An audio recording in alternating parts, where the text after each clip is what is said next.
Ronaldo or Ronaldinho, can they get in there? Those would be a Nick top does love lists. I love me some lists, man. I don't love that part of it. Time for some stories to start your morning, brought to you by the unexpected energy of ExxonMobil. According to reports, the Saints are ready to make Michael Thomas the highest paid receiver in the NFL.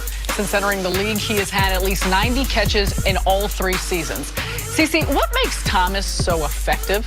Oh, man, because he don't have to be open to be able to catch the ball. A lot of guys in the league that can't create a lot of separation, and I would say he has a lot of the skill sets that I had as a possession wide receiver, that he doesn't have to be open. And at the top of the route, he can create enough separation for the quarterback to be able to get the ball in him. His hands are some of the best hands in the league. Him, DeAndre Hopkins, Larry Fitzgerald, those 3 guys right there, the best set of hands. So if you get it close to them, and I would believe that right now he probably has the largest catch radius. That means how far high, low, left, and right a guy can catch the ball. Michael Thomas probably has the biggest one there. And while he doesn't have the sensational highlight reel catches that a guy like Odell has, he never drops the easy ones. Yes. And for some of the great wide receivers like Odell, that's been a bugaboo. Last year, halfway through the season, the completion percentage on passes to Michael Thomas was above 90%. He is unbelievable. He is similar to you in this regard as well, not just Ohio State alum, but is going to have any given year potentially single-digit drops all year long, despite super high volume of targets. He's going to get paid, and it's going to be deserved. All right, moving on to the NBA draft. The Pelicans are essentially a lock to take Zion #1, and now, according to reports, they're exploring trading up to #2 to select his Duke teammate RJ Barrett. Who? Nick, your thoughts on this? I like RJ. There's nothing in RJ, but if the Pelicans are going to trade up to #2, which if they can do that, I would encourage them to do that, then you must take Ja Morant.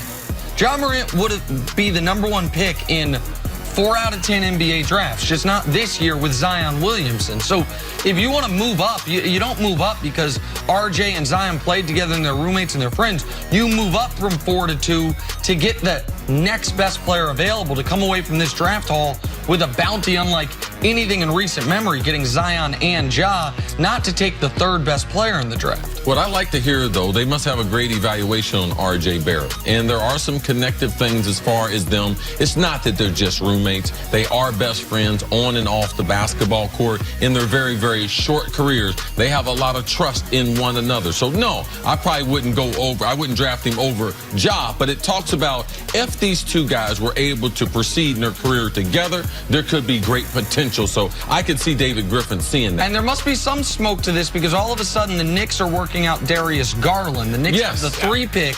They had been dead set on RJ. Maybe they want to see if it's RJ or if it's Darius or Ja who they would want.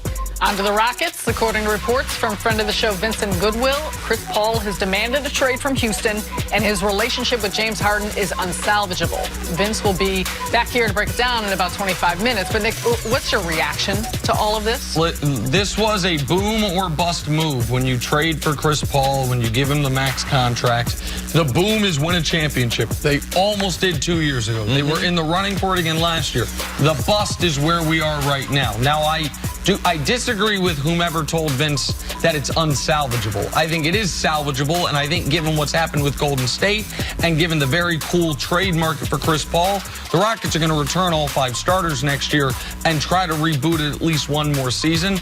But it's obviously not all happy in Houston right now. Yeah, I've been in too many locker rooms, that being NBA and NFL. And Sarah, you know, man, we come out there, we will not tell the truth. I watched a guy get knocked out, man. We had a press conference after the guy asked me what happened. Man, I ain't know.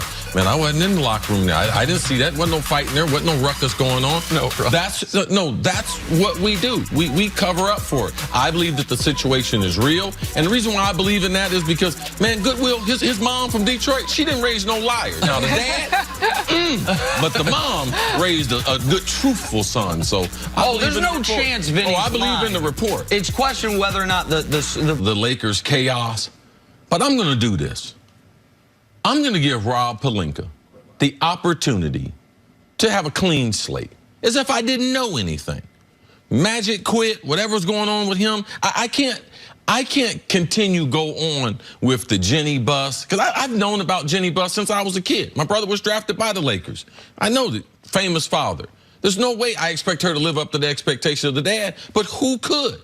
But at some point, I got to get a level set and be like, what do I believe in? This was my team growing up. So I'm going to give Rob Pelinka a chance. He got the Anthony Davis trade done, something that the last regime couldn't do. Now, according to the free agency, I believe that they have enough quality people around there to understand what they have. They saw what happened in Golden State. You realize right now it's getting ready to break up. You don't need 3 stars. Man, let's go out and get some players different than the players we got last year trying to get playmakers.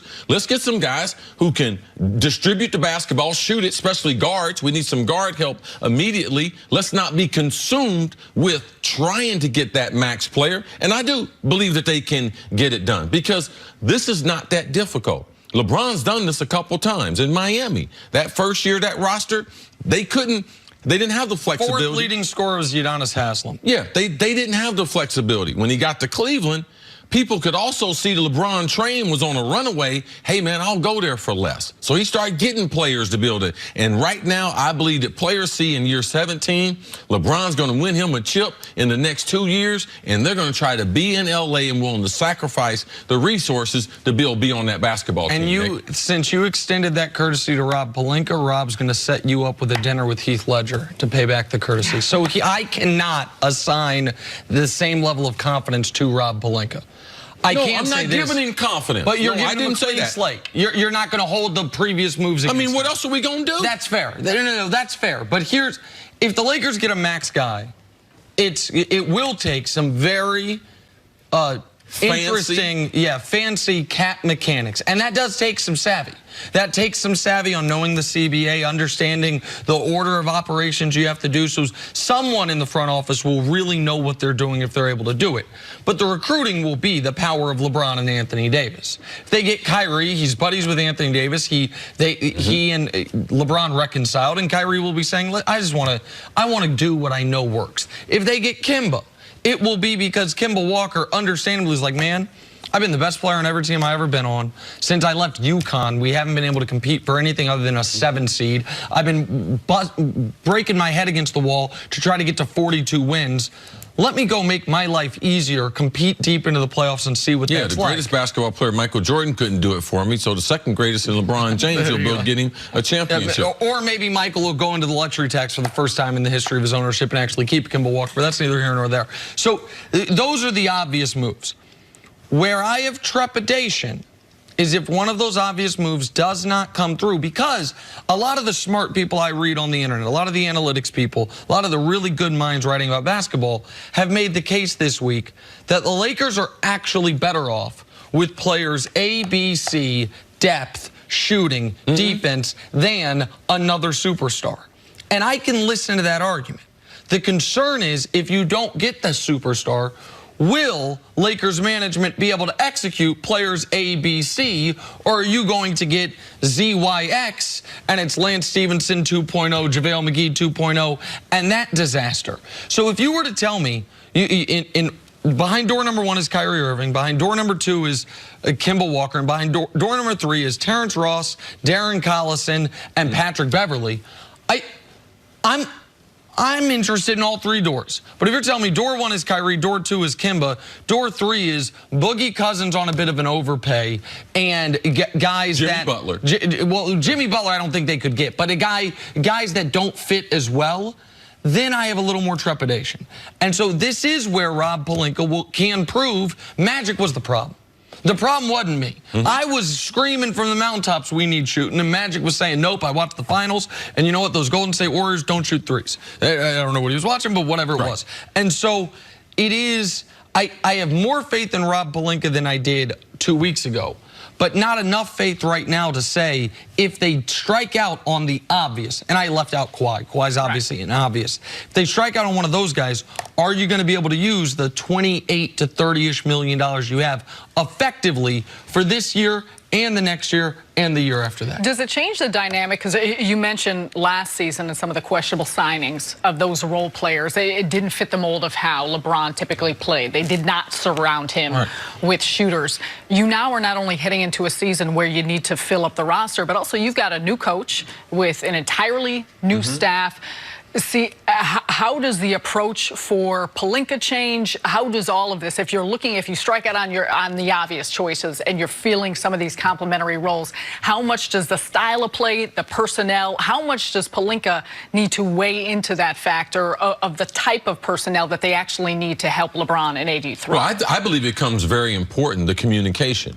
Sitting down with Frank Vogel, sitting down with LeBron, sitting down once the AD trade is sitting down with them and saying, man, what are we going to do? So at least we can go forward on the same page. I know that LeBron, last year, him and Magic, they went forward on the same page. I'm not saying that he said we need Rondo, Lance Stevens, but he signed off on them.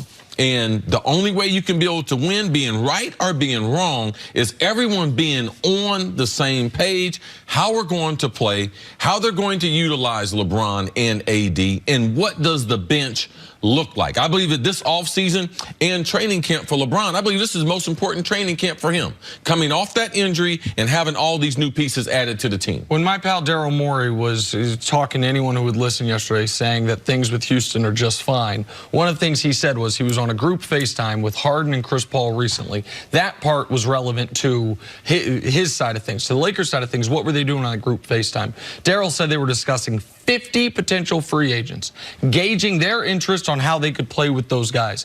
That is what Rob Pelinka and LeBron need to be doing right now. Okay, if we get Kyrie, Kawhi, or Kemba, great. If we don't, here's a player, here's a player, here's a player, here's what we think we could get these three players. Would these guys work? Okay, is that better than this? You need, because you can't do it with Anthony Davis yet. You do it with LeBron. You have Vogel involved as well. That's what needs to be happening as we speak in Los Angeles. All right, coming up, why is Aaron Rodgers already feuding with his new coach? That's next. Some first things Coach first. Mangini going to be here to just lame him. There's group FaceTime?